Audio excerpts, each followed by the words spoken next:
tout le monde, j'espère que vous allez bien. Aujourd'hui une petite vidéo tuto avec Prada sur le regard du chien, capter son regard pour lui apprendre des choses et savoir s'il est bien avec nous ou pas.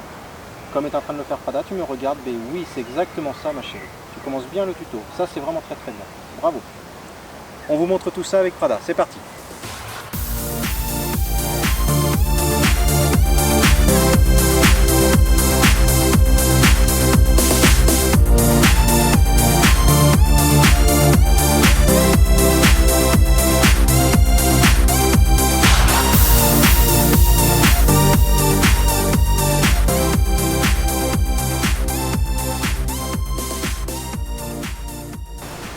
Alors pour commencer, une petite aparté, vous êtes nombreux à me demander des tutos sur le assis, le coucher, des ordres un petit peu plus élaborés et vous vous demandez pourquoi ça ne sort pas. Et bien tout simplement parce que, je prends en compte tous vos commentaires, mais parce qu'il y a des étapes à respecter. On ne commence pas l'éducation si on n'a pas créé une relation, si on ne connaît pas le oui ou le non. Il y a beaucoup de choses à mettre en place avant d'arriver à certains ordres. C'est pour ça que je vous ai fait un petit tuto sur une relation à créer quand le chiot arrive. Ensuite, vous lui apprenez son cadre de vie avec le oui, le non. Et quand il a ça, qu'il vous respecte, qu'il commence à créer une petite relation avec vous et qu'il connaît ses limites, qu'il sait ce qu'est le oui, le non, l'interdit et l'autorisation, et bien derrière, on va pouvoir lui apprendre des choses. Assis, c'est oui. Ah, tant que tu n'es pas assis, ce sera le non. Tout ça, ça va vous aider dans votre éducation. Donc, pour le regard, je vais m'en servir pour l'éduquer, mais je vais aussi me servir de tout ce qu'il connaît un petit peu déjà pour lui apprendre à me regarder. Tout est complémentaire, l'un apprend l'autre et l'autre apprend l'un. Changement de côté, assis. Oui, check à papa, excellent. Alors pourquoi capter le regard du chien, c'est très important. Pour une chose élémentaire, c'est que vous allez pouvoir valider si le chien vous écoute ou pas. Là, Prada, elle a l'œil sur sa balle, ici. Si je veux qu'elle me regarde, je dis Prada, regarde-moi. Oui, regarde ta balle, c'est bien. Et si elle me regarde, je vais pouvoir donner le mot. C'est très important. Vous pourrez ensuite avoir des petits indices quand une oreille tourne, quand une attention dans son comportement fait que vous savez que le chien vous écoute. Mais pour démarrer, le premier conseil que je vous donne, c'est vraiment de valider si le chien me regarde, je sais qu'il est en train de m'écouter, donc là je vais pouvoir lui donner des ordres. Donc ça c'est quelque chose d'essentiel. Pourquoi capter le regard pour l'apprentissage et pour après? Aussi parce que vous allez pouvoir faire passer des choses, des émotions à travers vos yeux. Le chien va voir si vous êtes en colère contre lui, si vous êtes content, tout ça il va le capter. Donc ça va être intéressant de pouvoir lui apprendre cet ordre de vous regarder pour faire passer des choses dans le non-verbal, au-delà de votre gestuel.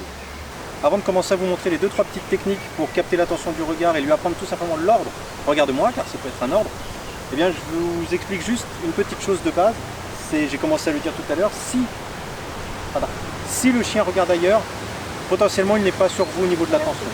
Donc ne gaspillez pas au début dans son apprentissage, ne gaspillez pas les mots, à lui dire au pied, assis, etc. s'il ne vous regarde pas. S'il ne vous regarde pas, c'est qu'il n'est pas focus avec vous. Dès que vous captez le regard, là vous pouvez dire un mot, il va le capter. Prada, tu me regardes? T'es belle. Assise? Je sais que Prada était avec moi, je peux donner un ordre. Avec l'expérience, on peut lui donner quand elle regarde ailleurs, quand elle est au loin, etc. Mais pour commencer, vous restez bien là-dessus. Prada, regarde-moi. Ouais, c'est bien, check. C'est très bien. Je peux lui demander le check parce que je lui ai dit regarde-moi avant. Là il y avait un jogger qui passait derrière, elle a tourné la tête. J'aurais dit un ordre, peut-être qu'elle aurait été plus attirée par le jogger que par moi. Là j'ai ramené l'attention, je peux lui demander quelque chose. C'est excellent. Prada, check encore? C'est excellent. Tu me regardes hein? Ah ouais, tu me regardes. T'attends que je te dise quelque chose. Et si je te dis rien, tu fais quoi? Tu couches. Bravo. T'es hors cadre. Remonte. Bravo, Prada. Bravo. Alors, première technique, très basique, je l'utilise beaucoup. Quand le chien vous regarde naturellement, vous avez plein de moments du quotidien, vous êtes sur votre canapé, le chien vient réclamer une caresse, il va vous regarder. Eh bien, vous pouvez lui dire « Regarde-moi, regarde-moi, c'est bien ». Le oui, oui, je caresse. Oui, la voix. Oui, je suis content. Oui, je caresse. Tout ça, ça veut dire positif pour le chien. Et donc, si je dis « Regarde-moi », oui, je valide « Regarde-moi », le mot. Ça, c'est la première règle. Dès que le chien fait quelque chose naturellement, on martèle le mot derrière et on félicite avec ce fameux oui. Je vais vous montrer avec la balle, puisque c'est son principal centre d'intérêt. Le oui valide, le non ne valide pas. Prête, Prada? Regarde-moi, c'est bien. Ah, Prada, c'est non? Prada, regarde-moi. Là, regarde-moi, oui, non. Prada, regarde-moi. Oui, c'est bien. Tour. La deuxième méthode, ça va être de provoquer vraiment l'ordre. Cette fois, on ne va pas attendre une occasion naturelle, mais je vais lui provoquer avec un jouet. Une balle, un bout de bois, ce que vous voulez. Ne faites jamais avec la friandise. Pourquoi? Parce que la friandise, c'est juste quelque chose que je donne, qui sort de la poche. Tiens, gaffe-toi. Le chien va voir toujours le nez et les yeux sur votre poche. Là, quand je suis avec un jouet, une balle ou un morceau de bois, n'importe quoi, je crée une interaction avec le chien. La friandise, il n'y en a aucune, c'est juste je te donne. Quand vous jouez avec une balle, d'ailleurs, parenthèse, le jeu de la balle, c'est pas je te la lance et fais ta vie avec. C'est tu me la rapportes pour qu'il y ait une interaction avec le maître. Donc je vais me servir de ça, le regarde-moi, par une interaction de jeu. Prada, tu viens? Là? Oui, assise. Tu regardes. Je la mets comme je vous l'avais montré une fois sur le test de cette balle. Je peux la mettre derrière la tête. Regarde-moi. Ouais, j'ai son regard, la balle n'est plus visible. Donc elle la cherche, elle va capter mon regard. Oui. Le mieux, dessous. Le dessous, vous mettez la balle juste ici, le chien va capter. Et ça d'ailleurs, vous pourrez travailler le dessous, ça fera un tuto complètement à part. Mais ici, j'ai la balle. Quand je vais la passer dans le dos, elle va tourner la tête vers la droite. Et là, je vais rechercher le regarde-moi. Prada, regarde-moi. Excellent. Oui, tu peux sortir. Mais oui, tiens, hop, et on paye. Comme je disais tout à l'heure, je me suis servi d'un mot, le dessous, pour capter le regard. Donc ça, vous pouvez le faire avec le dessous, avec le pied. Assise. Non, serre au pied. Ouais, assise. Ouais, regarde-moi.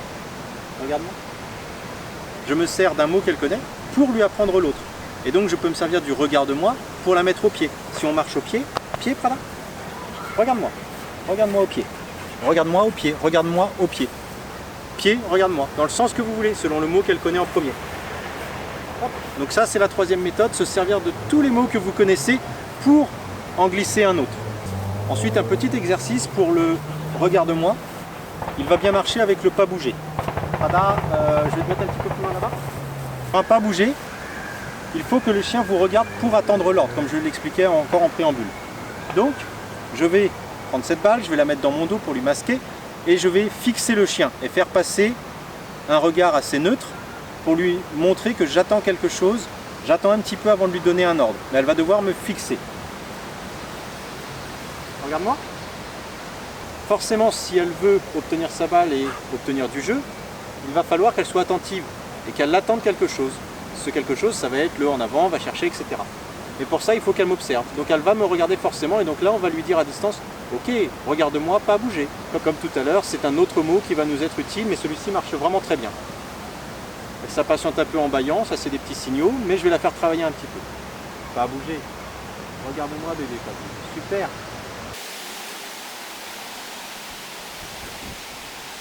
Allez, go. Et là, vous voyez, ça répond aussi à une de vos questions très récurrentes. Mon chien regarde partout tout autour, il n'est pas du tout capté par moi. Si vous faites cet exercice avec la balle, ou autre chose encore une fois, pendant de longues secondes, elle va devoir me fixer.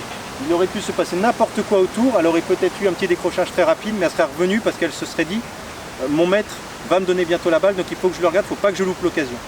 Si vous marquez des petits temps comme je l'ai fait avec le pas bouger, ce genre de petits exercices dans le jeu, le chien va prendre plaisir à ne pas bouger, à attendre quelque chose, mais vous pouvez le faire aussi donc en parlant. Prada ici, assise.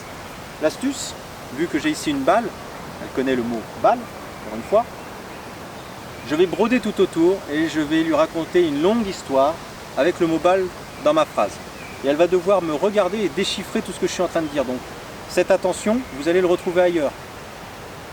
Dans des situations quotidiennes où vous avez besoin d'interpeller votre chien, si vous commencez à lui dire ah, attention, je vais nanana, vous faites des longues phrases et le chien va être très attiré par ce que vous dites parce qu'il va chercher quel mot va déclencher un ordre, une action de sa part. Exemple, avec la balle, encore une fois, Prada, on va aller jouer. On va aller jouer à quoi? Tu veux peut-être que je t'envoie un objet que j'ai dans mon dos? Je ne sais pas trop c'est quoi cet objet, tu te rappelles? Il est orange. Je vais peut-être te le lancer à 1, 2 ou 3.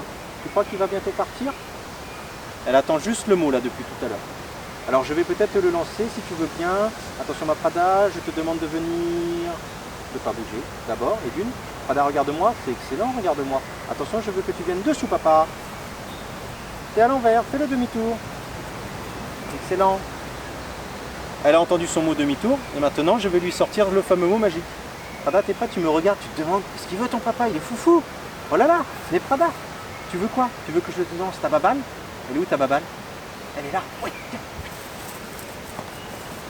Et vous avez vu que pendant quelques secondes, Prada était complètement avec moi, elle buvait mes paroles, elle se dit qu'est-ce qu'il veut, qu'est-ce qu'il veut, qu'est-ce qu'il veut, à quel moment je vais pouvoir partir. Et donc j'ai eu quelques secondes d'attention, et ça, dans votre quotidien, quand vous vous baladez, Prada, viens ici, fais ça, nanana, vous brodez, vous brodez, vous brodez, vous attirez complètement son attention et vous avez son regard. Et ça évite de regarder le voisin, d'aller regarder un petit papillon qui vole, ce genre de choses, parce que le chien, vous pouvez le rattraper par tous ces petits exercices que vous avez fait avant. Donc je termine par ça. N'attendez pas à chaque fois qu'un élément déclencheur fasse sortir votre chien de son attention. Travaillez-le au quotidien. Là, moi, je vais jouer 1 heure à la balle avec Prada. Pendant 1 heure, on va faire des petits exercices de ne pas bouger, de recherche d'attention, de l'obéissance classique, etc. Et tout ça, ça construit tout ce que vous allez faire dans le quotidien. Le jeu va vous amener sur des situations réelles et n'attendez pas la situation pour corriger, parce qu'en général, on corrige très très mal sur l'énervement, sur l'instant, on n'est pas bon. Donc travaillez-le en amont. J'espère que ça vous a plu, que vous avez appris des choses. N'oubliez pas la hiérarchie lorsque vous apprenez à votre chien, comme je l'ai dit en introduction. Boum boum. Et c'est aussi une parenthèse que je voulais faire sur ma chaîne. Ne soyez pas trop impatients. J'essaye de façon indirecte, par justement mon contenu, de vous inculquer la patience. Vous ne pourrez pas, en cliquant sur une vidéo, tout apprendre à votre chien en 5 minutes. Ça va se construire sur des mois et des mois, sur des semaines et des semaines. Et il faut respecter certaines choses. Si vous voulez que moi je reçois des messages tous les jours où on me dit j'aimerais bien avoir un tuto pour que mon chien soit assis.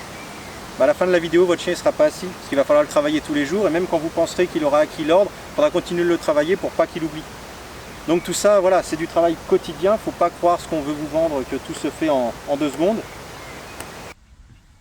Voilà les amis, j'espère que cette vidéo vous a plu, on vient de repasser au portable. Désolé, la qualité un petit peu moindre, puisque toutes nos batteries nous ont lâché, on a parlé. On se retrouve très vite pour de nouvelles vidéos avec Prada. Il me fait un petit waf. Non, assise. Waf. À moi. Ah bah à moi. Ah oui, ça c'est le waf, bravo. Et d'ici là, portez-vous bien. À très bientôt, ciao.